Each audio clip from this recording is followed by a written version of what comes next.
Kaya Jiangran, sana maging matalino ka. Bakit sa kasal ganitong pagsasalita? Anong nangyayari? Pagtuturo sa publiko, mukhang ang biyenan ay hindi nasisiyahan sa manugang. Dapat mong gawin ang tama bilang mabuting asawa ni Haoyu at panatiling matatag ang likod niya. Kailangan mong kontrolin ang iyong ugali bilang dalaga at ang ugali mong makipagkompetensya. Kapag sinabi ito ng biyenan sa ganitong okasyon, seryoso na ito. Mukhang karaniwan, talagang pasaway siya. Mukhang bago siya ikasal, ay talagang palaban siya. Naiirita ang biyenan na sobra. Kahit ganito, ay willing pa rin ng lalaki na magpakasal. Tunay na malalim ang pagmamahal. Taon sa pamilya niyo magkano ang kinikita? Hindi ka dapat pumili-pili. Sinong masusunod sa tama? Ganito bang pamumuhay ng maayos? Mukhang maayos at maunawain. Ngunit hindi mo alam ang tunay niyang puso.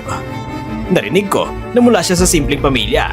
Siyempre, problema ng pagpapalaki ng magulang, masyadong gahaman. At mataas ang pangarap, ngunit hindi marunong magpakumbaba. Maaaring ipasa ang yaman sa ibang tao. Kalokohan, ang ganitong pinagmula ng pamilya, pwede mo pa ba siyang asahan na may malawak siyang pananaw o katalinuhan? Hindi ganon. Hindi! Sino ang nagalit kay Haoyu dahil sa singseng? At sino rin ang araw-araw pinag-uusapan ng dote? Ako, Ranran, wala namang sinabing mali si Mama. sa ilang bagay, hindi pwede sabihin ni Haoyu. Kaya bilang ina, hindi ko matiis. Sinasabi ko na agad ang totoo. Sige, sabihin mo, makikinig ako. Si Haoyu namin ay gwapo at maayos. Napakahusay sa kakayahan. Alam ito ng lahat. Siyempre naman, kung hindi rin sana napalaki ang kumpanya ng pamilya ng ganito kalaki. Nakuha na rin namin ang malaking order mula sa Yoyi. Tamang pagkakaayos. Huwag mali ng ugnayan. Huwag isipin na dahil matagal na kayong magkakilala o buntis ka na, ay pwede na. Ngayon, ikaw Jiangran, ay pilit mo pa rin itali si Haoyu. Huwag mong isipin na dahil hindi ka humihingi ng dote at nagbigay ng 10,000 halaga ng dote, ay marami na yon. Ito ang dapat mong gawin. Naiintindihan mo ba? Tama nga ang sinabi mo, Jiangran. Kung dahil sa pagpapakasal sa'yo ni Haoyu namin, ay pwede naman siyang pumili ng kahit sino. At ang dote ay pwede pa sanang maging BMW or Mercedes na ginagamit sa pagnenegosyo. Mas may dating pa nga yun. Dapat mong malaman na ikaw nagpapabagal sa paglago ni Haoyu. Dapat marunong kang tumanaw ng utang na loob. Mas mababa ka sa iba sa lahat ng aspeto. At hindi ka pa nagsusumikap. Puro reklamo ka dito at doon. Bata ka pa.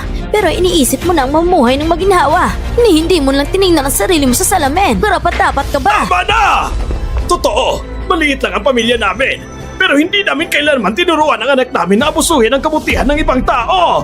Kayo sa pamilya Sun, ngayon umasenso na. Tapos tingin nyo sa amin ay mababa na kami. Sige lang, ako, si Jiang Yumi, sa buong buhay ko, hindi man ako naging matagumpay at hindi rin ako kumita ng malaking pera. Pero kung ayaw nyo sa akin, ayos lang. Pero, ang anak namin ay mula pagkabata, pinapahalaga na tinalagaan ng mabuti ng buong pamilya. Hindi ko hayaan na tapunan mo siya ng dumi! Ranran! Umuwi na tayo! Kung kinakailangan, kami na lang mag-alaga ng bata. Hindi namin kailangan ng pera ng pamilya Sun! Patawad. Ako ang anak na walang kwenta. Nadamay ko kayo rito at napahiya dahil sa akin. Patawad. Pero, maaari bang hayaan niyo muna na ako ang humawak sa bagay na ito?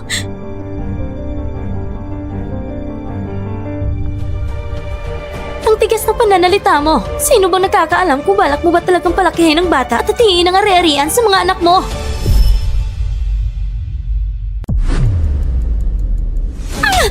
Anak ko! Sinaktan mo ako! Matagal ko nang gustong sampalin ka.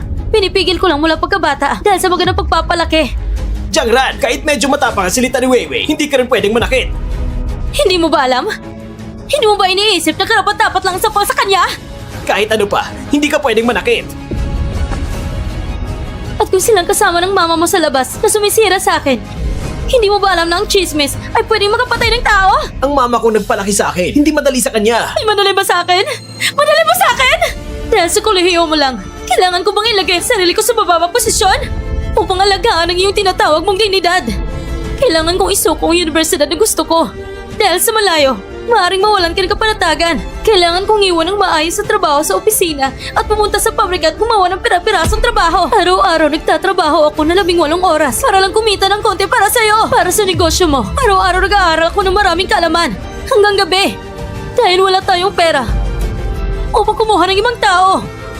Araw-araw nakastandby ako ng 24 oras. Dahil ako ang namamahala sa kumpanya at sa operasyon at sa sales at pananalapi kasama may-ari ng negosyo. At ang kumpanya, ang sahod na binigay niya sa akin ay 3,000 lang bawat buwan. Dahil sinabi mo, kahit anong gustusin ko, kukunin ko lang sa'yo kasi pamilyang pera rin yon. Tapos ka na ba? Maging sobra pa nga! Ako pa nga'y humingi ng 9,999 bilang watas na bride price. Kasama ang 150,000 yuan na dote. Lahat ay nasa card mo. Dahil sinabi mo, kung pagsasamahin, mas malaki ang interest na malaking deposito. Pero ako, gusto ko lang itong gamitin para sa sarili ko. Bumili ng isang singsing na nagkakahalaga lang ng 5,999 na sulit na halaga. Ito ang aking singsing sa kasal. 3,000 yuan lang. At sinabi pa nila, na ako isang gold digger na walang magandang asal! Sabihin mo, sapat na ba yun? At ikaw? Kayo? Sabihin nyo, para sa akin, pinili niya akong pakasalan at sinuko niya mga kondisyon at mas magagandang mga babae? Nagkakalungkot. Sayang, sa buhay niya. Malamang hindi na siya makakakita ng babae na mas malaking biktima kaysa sa akin! At sa dami ng taon na lumipas, paano mo masasabi na hindi ko pa nakilala ang mas kahanga-hanga sa'yo? Tama na! Sa huli, tungkol lang ito sa singsing. Bumili? Hindi ko pa pwede bilhin! Hindi ko kailangan! Sun Haoyu, ang anak, papalagpasin ko pa. Pero tayo, hiwalay na! Ranran! Ranran! Tumigil ka! Alam ko naman ang batang to, hindi masunurin. Kung hayaan mo lang siyang sarap ng marami, gawin kang kampante. Paano tayo magtatagda ng disiplina? Ang pamilya nating Sun, kilala na sa Jiangling. At sa harap ng maraming tao, gumawa siya ng ganyan. At buntis pa, hindi ka papakasalan. Sino pa bang kukuha sa kanya? Kahit nawala siya, ano ngayon? Kuya, ipapakilala ko sa'yo ang ilang kaklase ng babae. Siguradong mas bata at maganda kaysa sa kanya. Haoyu, gusto lang niya na magbigay ng pressure sa'yo. Pag hindi mo siya pinansin, babawi siya at mapapaamo. Malapit mo na makuha ang malaking proyekto sa Yuyi. Ang halaga nito ay milyong-milyon. Parang laro lang. Gagawin ba niyang mahirap para sa iba? Kasama ang kanyang hirap na magulang? Papasok ba siya? Ha? Ngayon, peak hour pa. At sa mataang kalsada. Hindi siya makakakuha ng kotse. Pababayaan siya. Maghintay sa malamig na 2 oras. Pakalmahin ang ulo. Mag-isip ng maayos. Hindi siya makakawala.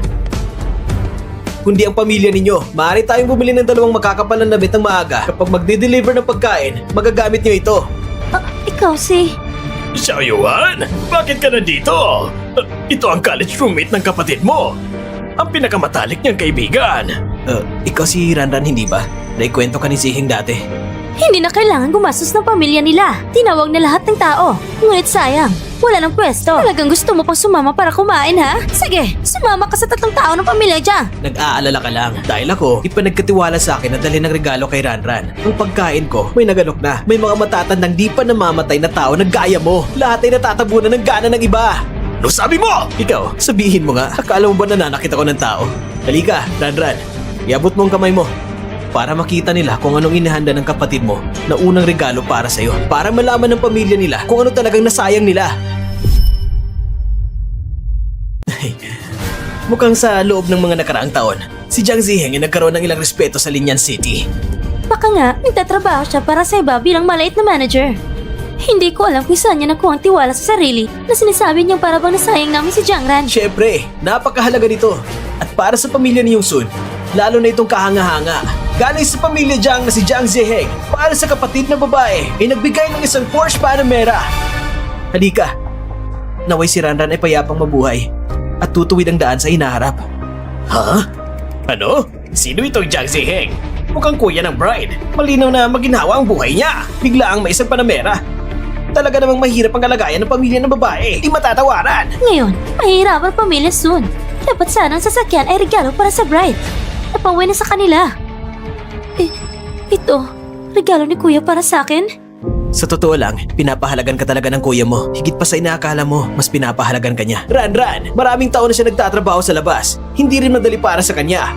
Ang sasakyan na ito, marahil ay resulta sa lahat ng kanyang kita mula sa overtime at pagtsatsaga. Talaga bang kaya mong palampasin na gastusin niya itong ganitong walang saysay na pakikipagkompetensya?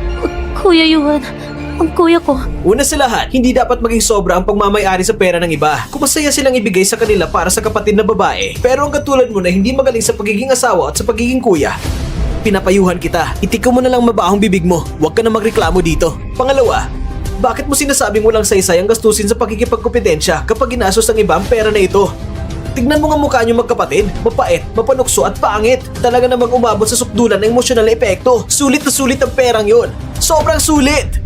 At panghuli, ang kuya mo ay maingat at praktikal ang personalidad para sa pamilya mo. Ano bang kalagahan nito? Baka nga, pati ito ay luma at second hand na.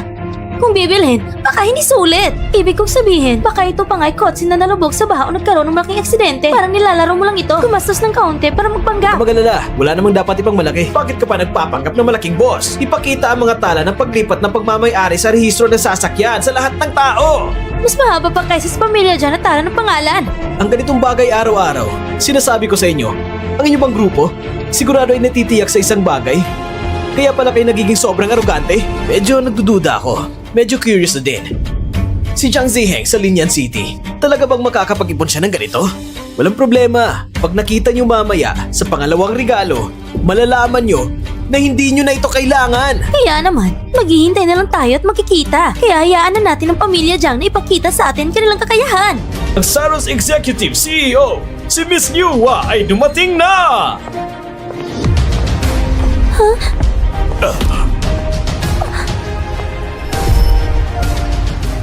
Hindi ako nagkakamali, di ba? Kurutin mo ako! Kurutin mo ako! Ay, talagang si Miss Liu Hua ito. Nakita ko na siya sa isang panayam. Designer ni Xiao Shanqing at kasalukuyan si Yoren Saros. Ang kanyang posisyon ay dumating pa sa kasal ng pamilyang Sun. Ang pamilyang Sun ay talagang aakyat na sa langit. Liwa, paano siya nakarating dito? Anong dahilan pa ba? Siyempre, ang balita tungkol sa pagkikipagtulungan ng kuya mo sa iyo ay kumpanya ay nakarating sa kanyang tenga. Dumating siya para magkipag-ugnayan at magpabuti ng relasyon. Hindi ba siya makakakita sa isang maliit na pamilya tulad ng Jiang? Sila ba'y karapat-dapat? Nakita niyang iyong kuya na bata at matagumpay. Talaga namang posible. Hindi ba't imposible ring mangyari? Ma, ano bang sinasabi mo? Ang pinagkaiba namin ni Miss Liu, sobrang malaki. Ay, kung tungkol ito sa lalaki at babae, sino bang nagkakaalam? Nakikita mo naman hindi ba? Kaya siya ay CEO ng Saros, kailangan niyong pakumbaba. Isang Porsche na Panamera, kahit bagong modelo pa man, para sa'yo, ay hindi lang basta pera. Ano bang halaga nito? Kuya Yuan, bakit hindi na lang tayo umalis dito para makaiwas? Ako, ayokong maabala na naman ang aking mga magulang at mapahiya sila. Huwag kang mag-alala, ang kuya mo ay napakahusay.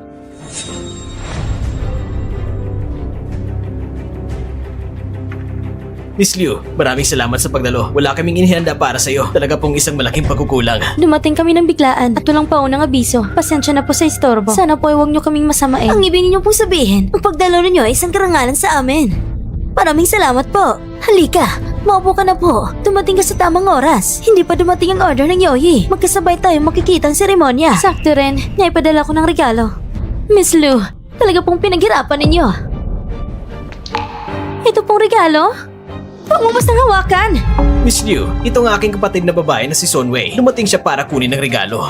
Ayos lang po ba yun? Ang iyong mga tauhan ay medyo sobra ang reaksyon. Ang regalong ito ay hindi para sa iyong kapatid. Hindi niya dapat ito hinahawakan. Pangalawa, si Ayuan ay hindi ko tauhan. Ikaw ba si Jiangren? Opo. Kumusta? Ako si Chen Yuan dyan. Magandang araw po tito at tita. Ako'y tauhan ni Seheng. Atiwa, ito ang dalagang ito.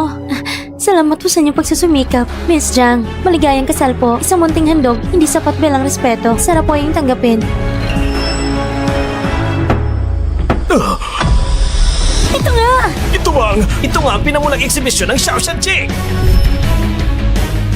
Ano naman ang nakalabas ngayon sa eksibisyon? May patakaran ng pamilya Liu. Dahil mataas ang rate ng depekto, isang piraso sa isang hurno ay maaaring maglabas ng maraming kopya. Pinili ng pinakamaganda para sa paglilingkod sa Diyos. Tinawag itong tunay na obra. Ang iba ay nilabas sa merkado at tinawag na kopya. Kahit na ang tunay na obra ay napakahalaga at bihira, kahit ang kopya ay kayang yumanig sa mundo ng mga pinakamayayamang tao. Paano nangyari ito? Ati Renren, ibang klase ito ng Xiao Shanqing. Ito ay tunay na obra. Ano ang sabi ng babaeng ito? Ito ang tunay na Xiao Shanqing? Ano bang pinagmula ni Jiangran? Miss Liu, hindi tayo magkakakilala. Wala rin tayong pinagsamahan. At ganitong kamahal na regalo, baka hindi ko ito matanggap, Miss Jiang. Huwag po kayong magpakabait. Kahit hindi tayo magkakakilala, Ang kuya mo at ako ay matagal na magkaibigan. Ang regalong ito ay pinagkatiwala niya sa akin para may pasa sa'yo. Ito ang pangalawang regalo. Isa itong simpleng kapalit. Isang bagay na walang buhay lamang. Hindi mo na kailangang mabahala. Ito rin ay dahil sa akin ng kakabatang kapatid. Ayon sa patakaran ng pamilya Lu, ang ipapadala ay kopya lamang. Dahil ito'y utos ni Siheng, maraming salamat sa personal na pagpunta mo, Miss Liu. Tungkulin ng lumang kaibigan. Oo, maraming salamat din kay Miss Chen sa magandang salita. Walang anuman po. May kasiyahan sa pamilya ni Kuya Ziheng. Kaya nararapat lang na magbigay ng maganda. Pinaghirapan pa rin ng kuya ko para sa akin na maghanda ng ganito karami. Baka kailangan ko naman siyang biguin. Biguin? Ibig sabihin, ang kasal ay hindi matutuloy. Ang pamilya Sun ay sakim at makasarili. Ganap na nakalimot sa mga sakripisyo ni Ranran na hindi karapat-dapat ang pamilya Jiang at pinahirapan si Ranran sa lahat ng paraan. Kahit ngayon, kapag bumili si Ranran ng sariling singsing na diamante, sinisisi pa niya sa labis sa paggastos. Wala ba kayong hiya? Ate, ang batang pinagpala ay hindi pumasok sa bahay na walang pagpapala. Kaya, ngayon, ang Xiaoshan Cheng, gamitin mo na lang bilang regalo para makalaya ka sa hawla. Sakto naman, ang pangalan nito ay hango sa kilalang tula ni Sudong Pu, Xing Shangzi. Sinasabi pa nga, mabigat at tila pinta, paitaas at pababa, parang screen. Mahina at matatag ang hangganan. Isang panaginip ng Panginoon at lingkod. Ngayon at noon, pangalan lang ang natitira, ngunit ang malalayong bundok ay patuloy na naroroon. Ang ulap at bundok ay magulo. Xiao, Shan, Qing. Ate Renran, ang luntiang bundok ay mananatili. Ang lumang mga laala ay naglaho na. Ang nakaraan ay nakaraan na. Ang daraanan natin ay magiging maayos. Ranran, nakipag-usap na ako sa mama ko. Medyo mahihirapan kaming pakawalan ka. Ang kasal na ito, maaari pa na nating ituloy. Hindi na bro. Ikaw ba ay nangangarap muli sa araw ng liwanag? May hotel sa itaas ng gusali. Ihatid kita doon. Matulog ka ng maayos, okay? Pinag-isipan ko ito ng mabuti. May damdamin ka sa akin. At higit pa rito, ikakasunog mong anak natin. Siguro'y ayaw mo ang bata na lumaki na walang ama. At mabiktima ka ng mga taong hindi nakakaalam na pagtutulungan ka sa pagsisiyasat. Ate Renran, dapat mo talagang pag-isipang mabuti ito. Oo nga, tungkol sa bata, huwag mo na nating pag-usapan. May mga taong hindi talaga angkop sa isa't isa. Bukod pa rito, mayroon ka pang pamilya. Silang tunay mong sandigan.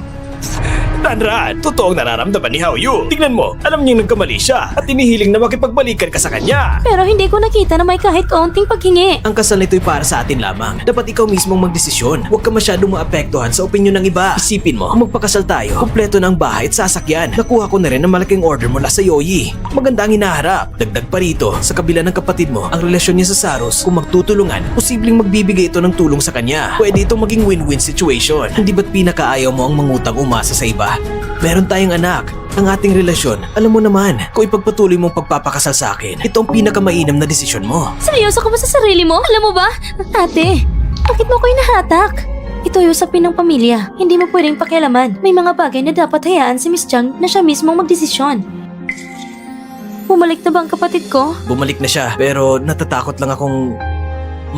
Tulungan mo ako na tumawag sa kanya. Mas mabuti siguro kung ako mismong makipag-usap. Sige.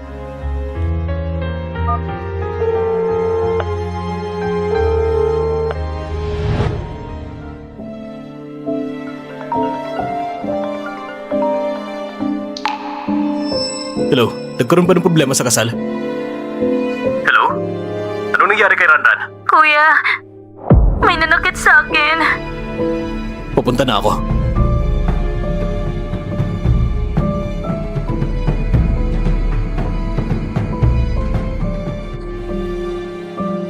Huwag kang mag-alala, kasama niya ako pagdating niya. Hindi ko siya tatalikuran, makakarating siya agad. Sunway, lumapit ka dito. Kuya, Humingi ka ng paumanhin sa asawa ko. bakit nga ba? Humingi ka na paumanhin! Ate, patawad. Hindi siyang utak sa likod ng nangyari. Ma, halika, humingi ka ng tawad kay Ranran. How you? Paano naman? Meron bang rason para ang biyanan ay humingi ng paumanhin sa manugang? Ang dangal ko bilang nakakatanda, wala na bang saysay? Kinikilala ka niya? Ikaw nakakatanda? Hindi ka niya kinikilala. Hindi rin ikaw nakakatanda. Huwag mo na kong ilagay sa mahirap na sitwasyon. Ranran, patawad. Si Mama, sa mga nakaraang 2 taon, medyo naging maginhawa ang buhay. Kaya medyo naligaw ako. Pero dati, hindi ba nilagaan kita ng husto? Hindi ba? Zangshan, ang taong ito ay bobo, kulang sa pangmalas. Pero, nagpalaki naman ng 2 anak kaysa sa buhay niya. Pwede na. Alam ko kung anong uri ng tao ka. Hindi kita pinaparatangan. Ngunit Hawyo, hindi mo na kailangan magpanggap pa, di ba? Hanggang sa puntong ito ng sitwasyon. Hindi ba ito dahil sa yung pagiging malamig mo sa kapwa? Ganyan dapat. Ran, ang problema ay ikaw may sisi. Dahil sa pagiging sobra kong mahigpit sa aking ina at sa aking kapatid na babae. Ginawa ko yun para ipaglaban ka. Para sa akin, hindi ba para sa kapatid ko rin at sa mga resources na nasa likod niya? Para lang sa sarili mo. Kasalanan ko, hindi ko sinuway ang sinabi ng kuya ko. Nakita ko na ang tunay mong mukha. Ngunit ang ina at kapatid mo, lahat yun, ay gamit lang inisente yung itsura mo na pinapalusot at pinapakinabangan mo. Pero akong pinahirapan mo sa loob ng 7 taon. Ikaw yon! Hindi ba dapat pagbayarin kita sa ginawa mo para maalis ang galit na ito? Hindi. Noon, ikaw nahuli sa akin. Mahal mo ako ng sobra at halos ka nang mamatay. Hindi ba? At ngayon, malinaw na matagumpay na ako sa negosyo at halata pang hihiram ng tulong sa Yoyi para umangat ng mabilis. At ikaw, isang housewife lang na walang maayos na trabaho. Anong may tutulong mo para makiganti sa akin? Mas mabuti pang sundin mo na ang sinabi ko kanina. Magpakasal ka sa akin. Sa huli, ang benepisyo, hindi ba para rin sa anak natin? Kung wala siya, meron ako.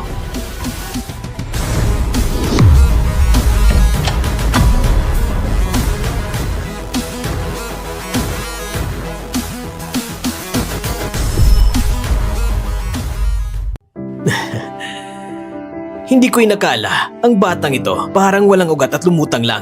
Nakapasok din sa buhay, nakatanim ang ugat. At kasama pa si Miss Liu. Nakagawa ng magandang relasyon. Sabihin ko man o hindi, ang pamilya ng Jiang talaga namang may kabuluhan. Pero dapat mo pakinggan ang payo ko. Gamit ang iyong kapatid bilang pundasyon at ang lakas natin, mas mapapataas natin ang antas ng dalawang pamilya natin. Niloko mo si Ranran dahil bata pa siya at walang alam. At nauwi ito sa ganito. Ngayon, galit na siya sa'yo. Iniisip mo rin ba na papatawarin kita at makikipagtulungan ako sa'yo? Kung nakarating ka sa antas na ito ngayon, dapat alam mo na ang lahat ng bagay, kung kapaki-pakinabang, ay pwede pang pag-usapan. Sobrang taas ng tingin mo sa sarili mo. Ngayon, curious na ako. Pagdating sa laki, ang Saros at Yoyi ay halos parehas lang. Tama. Ngunit hawak ko lang ang 1.5% ng order. Kahit malapit ka pa kay Miss Liu at magkaibigan kayong dalawa, malaki pa rin ang agwat. Saan mo kinuha ang ganitong kumpiyansa na matatalo mo ako? Kahit pa magkaaway tayo ng todo, ano man na mangyari, gagamitin mo ang Saros para mag-pressure at ipagtigil ang order ka sa Yoyi at aalisin ako sa listahan ng supplier. Para ayusin ka, hindi na kailangan. Hindi na kailangan pang si Miss Liu ang kumilos. Ang order na ito ay personal kong kinukontak at tinapos ng bagong executive assistant. Wala akong kakampi sa itaas. Ayos. Gusto ko rin makita kung gaano kagaling ang mga nasa itaas na yan. Dapat dumating ng mga tao, hindi ba? Kung hindi pa, maayos sila naghihintay sa lunch. Plano nilang hintayin ang kasal hanggang sa pinakamataas na bahagi nito. Tatapusin ito sa isang nakakagulat na paraan upang tulungan ng iyong reputasyon. Tawagan mo ng tao. Assistant Yu, panahon na. Pakiusap, pumunta ka sa banquet hall at tumating ka kaagad. Ngayon, makikita natin ang galing ni Big Brother Jiang.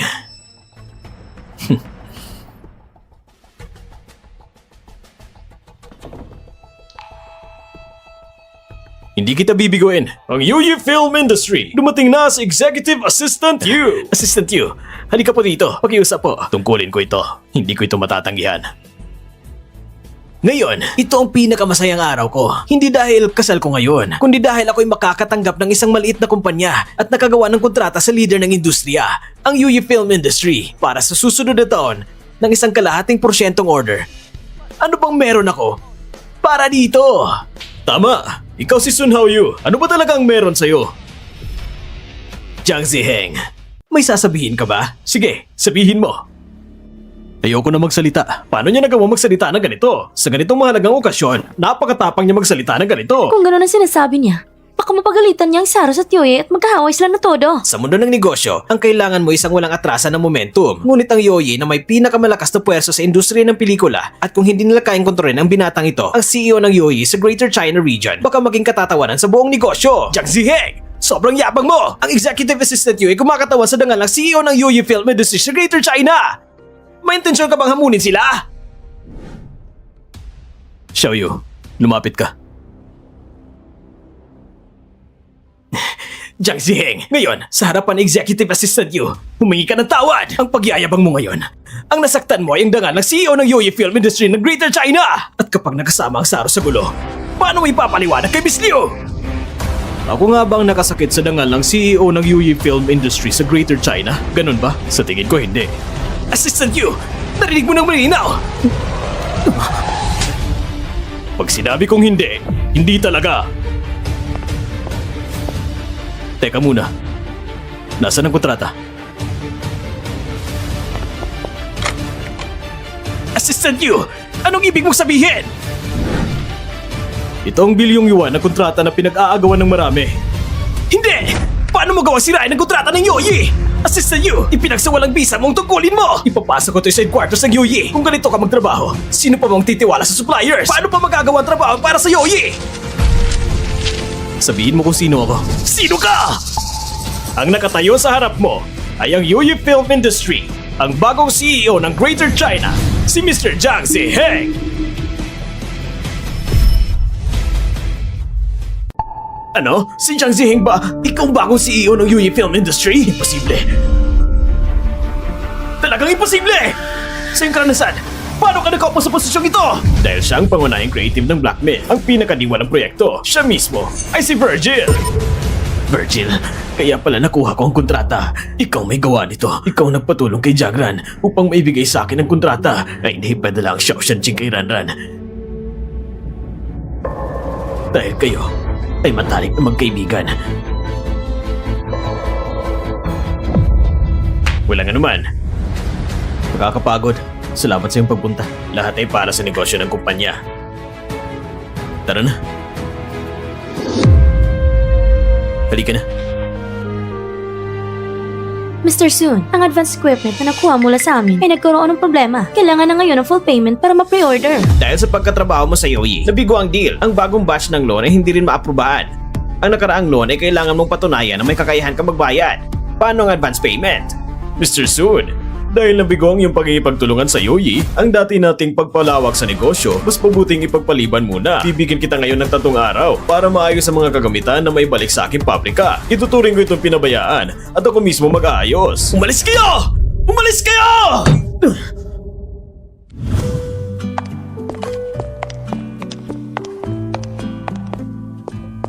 Salamat sa inyong dalawa. Nakapanood tuloy kayo ng malaking palabas. Talaga nakakahiya. Matagal na tayo nakatira sa malalim na bahay kaya't kakaibang ganitong karanasan. Kung hindi tapat sa sarili, hindi rin tapat sa iba. Maaring lukuhin sandali, ngunit hindi magpakailanman. Malaki ng progreso mo kamakailan na. Balang araw, kaya nang humawak sa sarili si Ayuan. Kuya, may gusto kong sabihin sa'yo. Kayo ng pamilya mo, matagal na nagkakahiwalay. Kami na muna nga alis. Atiwa! May mga bagay din kaming ayusin pag-uwi namin. Huwag mo muna ipakita ang malit na inis. Babae may malaking posisyon si Yoyi. Pag-usapan na lang natin mamaya. Ihatid mo muna sila sa kotse.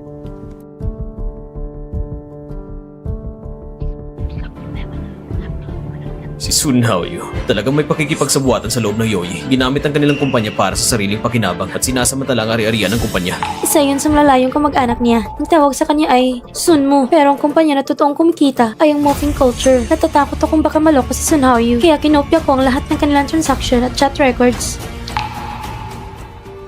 Hindi ko akalaing magagamit ko talaga ito. May nagtatangkang magpatapik kay Sun Haoyu. Kaya kinuha ko ang lahat ng kanilang mga record at transaction of chat. Hindi ko inasahan na magagamit ko ito sa wakas. Sunmu. Kakaiba. Bagong opisyal pero may 3 apoy sa simula.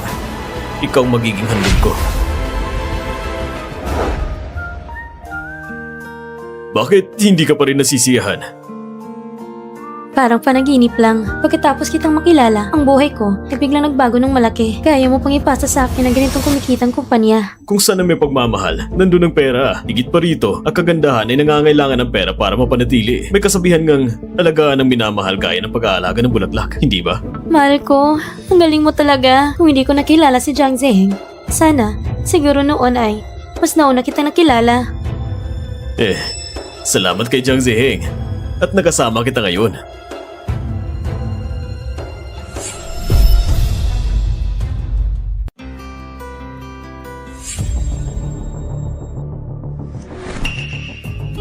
Ngayon ay sabay tayo nag-shopping. Pagod ka na ba?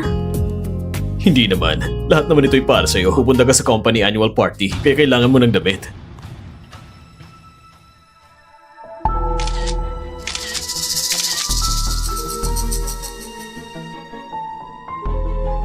Ziheng, tignan mo. Girlfriend mo to, hindi ba? Bakit siya malapit kay Son mo?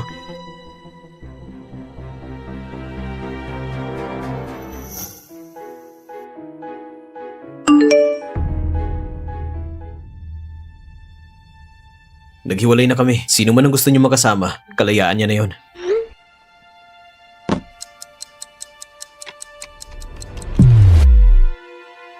Parang may mali kay Sunmo. Mas mabuti siguro manatili sa distansya. Bakit? Never do mong extreme pressure? Ngayon nagsisisi ka na? Huli na. Dahil sa 7 taong pagkakaibigan natin, itong huling payo ko sa'yo. Iba-iba ang kapalaran ng tao. Siheng, tulungan mo kong piliin kung alin ang magandang isuot. Maganda naman lahat, pero bukas si General Shen dahil balak mo ipahayag yung pagkakakilanlan papasok sa Board of Directors. Dapat ang outfit mo ay mas formal, sakma sa okasyon. Okay, magkita tayo sa annual meeting bukas. Sige, magkita tayo.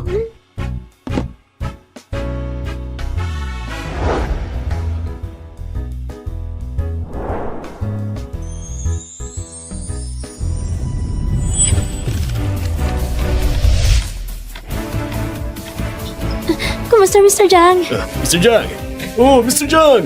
Mr. Jang, Bakit nandito ka? bakit? Sa Director Jang, lahat ay kontrolado niya? Dinala pati pamilya sa annual meeting?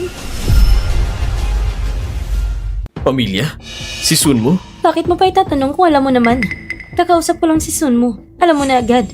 Nang i-block mo ako, inakala ko matatag ka pala. Huwag ka magkamali. Ito'y dahil sa ating pinagsamahan. Isang friendly reminder lang. Friendly reminder? Ang ganyan salita, itago mo lang para sa malit na babae. Paano mo nalaman na nagsimula na ako magrelasyon? Alam mo rin na ang boyfriend ko ay hindi mabuting tao.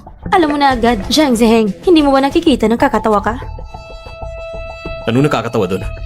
Hindi ako bumaba sa harap mo o humingi ng tawad o magpakumbaba. At kahit pa nakuha kong pabor ng pinakamataas mong boss, at kasama pa siya na umangat pa sa posisyon ko. Talagang nagulat ka. Gusto kong bumaba ka at humingi ng tawad at magpakumbaba. Akala mo bang pamamaraan mo ay napakatalino? Noong karawan ko, sinabi mong gusto mong makipaghiwalay at binak mo ako. Pero lahat yun ay para lang ipahiya ako. Ginamit mo ang regalo para pasanin ang aking pagsisisi. Para ampasin ang aking pagiramdan ng karapat-dapat. Desidido kung gusto makipaghiwalay sa'yo. Bakit mo pa kailangan gawin akong balisat na gaalangan at sumunod ang tapat sa'yo? Desidido kang makipaghiwalay? Kaya bakit sa simula ko lang ng relasyon, ikaw nag-block sa akin ng ilang araw, biglang lumapit para sira ng boyfriend ko, pilitin ako makipaghiwalay. Zhang Ziheng, bakit ngayon ko lang na-realize kung gaano kakasuklam? Sinayang mo lang ang mabuting intensyon ko. Mabuting intensyon? Ang totoo, sa proseso ng pagsisisi mo, napansin mo na lumalampas na sa kontrol mo sitwasyon. Kung ganito, hindi mo lang ako nasasayang, kundi mapapanood mo pa na makasama ko ang mas mabuting tao. Sa matinding pagsisisi at selos, kailangan mo talaga mag-isip ng paraan para sirain kami. Ako? Nagsisisi? Hindi ba? Pag iniwan mo ako, hindi mo makakamta ng mas mabuti at sa oras na iniwan mo ako, ang pinakamataas mong boss ay agad na nahulog ang loob sa akin. Hindi ka nagsisisi o nagsiselos? Seheng!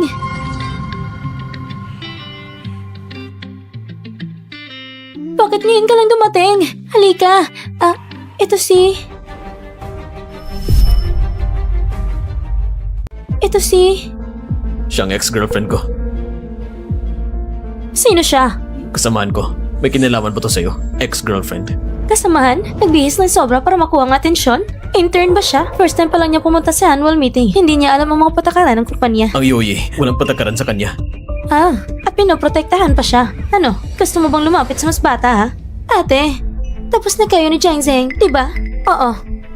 Kung tapos na kayo at wala nang ugnayan, yun, nagkaroon relasyon na. Hindi lang yun, kundi kami na ng pinakamataas na boss niya. Ha? May pinakamataas na boss ka pa rin? Ang tinutukoy niya si Sunmo. Kahit ang direktang director ng inyong project team, mukhang bago ka pa lang sa kumpanya. Mababa ang ranggo. Kaya, may mga bagay na hindi mo pa alam. Kayong mga dalaga, mag-ingat kayo. May mga tao kasi na umaasa lang silang taon na mas matagal sa trabaho. Nagpapakita ng pagiging senior at tinutulungan ka sa mga maliliit na bagay na parang kabutihang loob lang. At akala nyo, ang galing nila. Dahil doon, magkakaroon kayo ng maling impresyon. Mag-ingat kayo sa kanila. Huwag kayong magpapadala. Okay lang yun. Si Zheng ang magbabantay sa akin. Di ba? Siyempre naman. Zhang Ziheng, talaga namang parang bumalik ka sa nakaraan. Kaya mo rin lukuhin ng matanda, di ba? Ngayon, pinipilit mo namang lukuhin ng mga dalagang walang karanasan sa mundo. Eh di, wala naman yung kinalaman sa'yo, di ba? Ex-girlfriend. Ikaw, hindi sapat sa isang lalaki na magaling na magsalita. Walang silbi yun. Kailangan din ng sariling kakayahan. Tulad ng director niyo si Sunmoo, pinamumunuan ang kanyang project team at nakamit ang pinakamahusay na resulta sa kasaysayan ng pelikula. Ganito pagdating sa kahit saan. Kakabuo lang ni Sunmoo. Binigyan niya ako ng isang kumpanya. Binigyan ka ng kumpanya? Hindi masama. Kung ikukumpara sa kanya, parang langit at lupa ang pinagkaiba niya. Nandito na si Mr. Shen!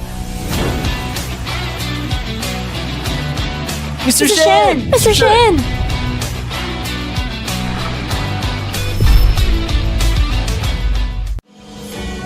Pa! Ayun. Tito Shen, Tito Shen? Ziheng. Sa isang iglap, ang laki ng paglaki mo. Si Papa ay tumatanda na rin. Mula ngayon, ang kinabukasan ng Yoyi ay nasa iyo na. Ziheng, si Ayawan ay bata pa. Kaya turuan mo siya ng higit pa. Masusunod po. Kumpleto na ang lahat. Simulan na natin ang salo-salo. Tara, umakyat na tayo.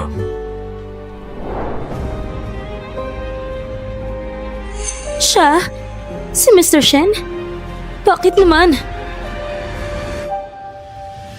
Mga kasama, ngayon na nakapagtipon tayo dito. Una sa lahat, gusto kong pasalamatan ang lahat ng kasamaan sa Yoyi Pictures. Sa nakaraang taon, dahil sa inyong walang sawang pagsisika, ang Yoyi Pictures ay nakamit ang kahanga-hangang mga resulta. Salamat sa iyong pagsusumikap.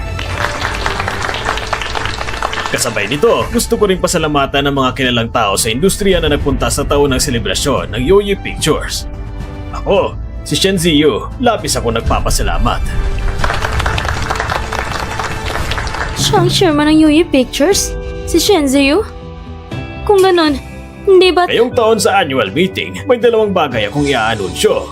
Ang una, tumatanda na ako. Medyo humihina na ang aking lakas. Simula ngayon, ang aking nag-iisang anak na babae, si Shen Yuan-jun, ang pansamantalang hahalili sa akin bilang chairman ng Yoyi Pictures. Siya nag-iisang anak na babae ng pamilyang Shen? Tagapagmana ng bilyon-bilyong korporasyon? Kung ganon, parang napapaboran si Jiang Zeheng ng dalaga. Hindi tama. Malaki ang pagitan nila. Kahit mahulog ang puso ni Miss Shen sa kanya, hindi papayag si Chairman Shen. At ang ikalawang bagay naman, alam na ninyong lahat na ang Yoyi Pictures ngayong taon ay nakamit ang hindi pa nagaganap na tagumpay. Ang Black Myth Wukong ay nakamit ang pinakamataas na kita sa buong mundo. Ziheng, ipakilala mo sa lahat ng buong galang. Siya ay isa sa pinakamahalagang talento ng Yoyi Pictures, si Jiang Zeheng. Siya ang pangunahing creative ng proyektong Black Myth. Kasabay nito, siya rin ay isang henyo na direktor at manunulat, si Virgil. Ano? Hindi matitinag ang kakayahan ni Ziheng. Sa Yoyi, ayon kami sa prinsipyo na batay sa talento at sa karapat-dapat na gamitin. Kaya naman, tinaguyod namin siya at itinaas sa posisyon ng CEO ng Greater China ng Yoyi Pictures. Siya at ang aking anak na babae. Pagsisimulang katuwang sa pagunlad, matataguyod sa isa't isa. Sana, sa pamumuno ninyo, ang kumpanya ay katulad ng tema ng ating taunang pagtitipon, sumalubong sa mga alon at simulan ang mga pangarap. Mga kasama, sabayan natin ang pag-asang ang Yoyi Pictures ay matagumpay sa patungo sa mas malinaw at matagumpay na bukas.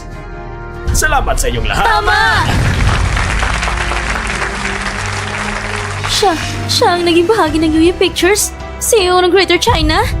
Kung Rush Hour, hindi ka ba makalabas ng maaga? Ito bang unang beses mo? Nakatanggap ba kayo ng ganitong gabaling regalo sa karawan? Pagdating niyo mamaya, sadyang sasaluhin namin kayo. Salamat sa pagmamahal mo. Ang mura. Mura. Nandun nakakasuka.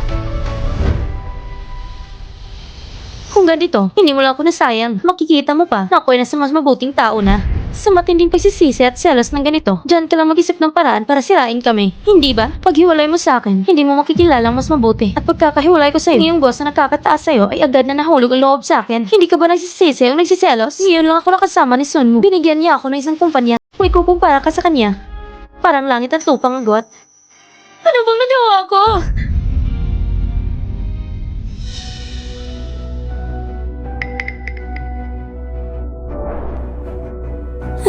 Malko! Malko, nasan ka? Bakit hindi kita nakita?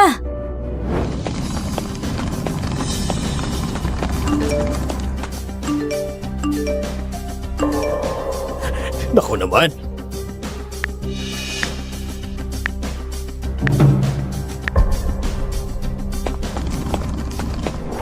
Mahal ko, magsisimula ng taon ng pagtitipon. Bakit hindi ka pa dumarating?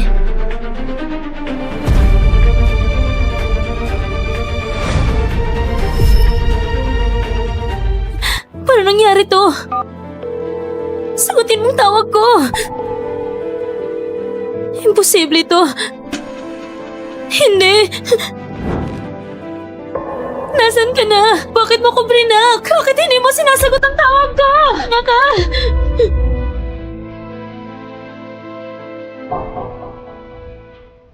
Ngayon ay magre-retiro na si CEO Shen. Ako naman, maghahanda rin ako ng isang regalo. May regalo din ako. Talagang henyo ang scriptwriter. Napakamaingat. Ayusin ko ang tao para mga bagong biniling mataas sa presyong kagamitan ng kumpanya ay unti-unting sirain ang mga pwedeng palitan na bahagi at i-report ito bilang normal na wear and tear. Gagamitin mo lang ang shell ng kumpanya ng Mufeng Culture at i-recycle ito. Palitan ng mga bahagi na parang bago na ulit. Pero ang ganitong klase ng kagamitan, mahirap ibenta sa bansa. May pangangailangan lang sa iilang kumpanya at malakas ang kakayahan nila. Tanga, pwede kang mag-alok ng serbisyo ng renta. Ayusin ko rin ang kumpanya. Ang mas mabili kaysa sa renta na ideya, walang gastos. At kapag naabot natin ang presyo sa merkado, marami tayong makakausap na negosyo. Siyempre hindi. Kung ako nasa lugar niya na may ganito kagandang girlfriend, aalagaan ko hanggang sa dulo. Bakit pa ako magagalit dahil dito? Bukod pa dito, ito mismo si Jiang Ziheng ang nagdesisyon sa sarili niya na nagdulot ng malaking akala sa'yo. Ang mga katulad niya, lalaki na purong sariling isip. Paano niya malalaman ang sariling pagkakamali? May regalo din ako para sa'yo. Mahal ko, kung nasa ng pagmamahal, nandun ang pera. Lalo na, ang kagandahan ay kailangan ng pera para mapanatili. May kasabihan ngang alagaan ng minamahal na parang inalagaan ng bulaklak. Salamat kay Jiang Ziheng na nakasama kita. Isang kumpanya na may taon ng kita na 2 milyon. Ito ang unang regalo ko sa'yo. Yung regalo niya sa'yo na Porsche Panamera. Pwede mo namang bilhin sa sarili mo basta gusto mo.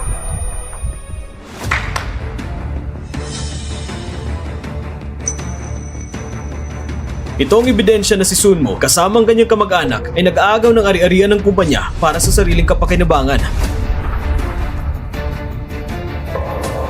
Mr. Shen, aprobahan mo ng otoridad ng warrant of arrest. Ang malaking bahagi ng nawalang kita ng kumpanya ay maaari pa rin mabawi. Ayos. Talaga nagustuhan kang regalong ito. Dumating na ang pulis. Nandito na sila.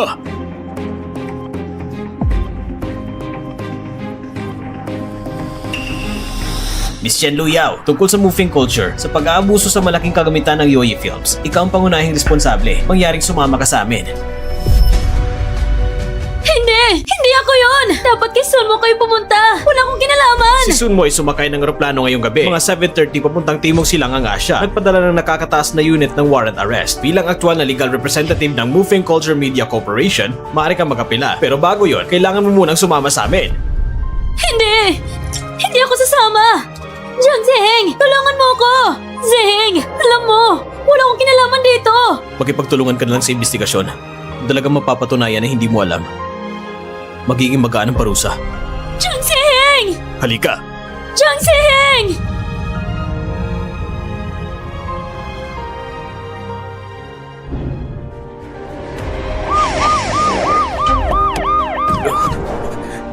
Ano ginagawa nyo? Bitawan nyo ako! Wala akong kinalaman dito!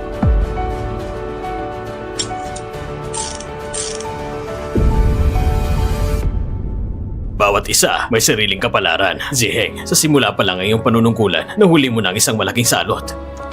Magaling. Mga kasama, ipagdiwang natin si Ziheng! Ipagdiwang natin si Ziheng! Ipagdiwang natin ang Yoyi! Mabuhay! Mabuhay!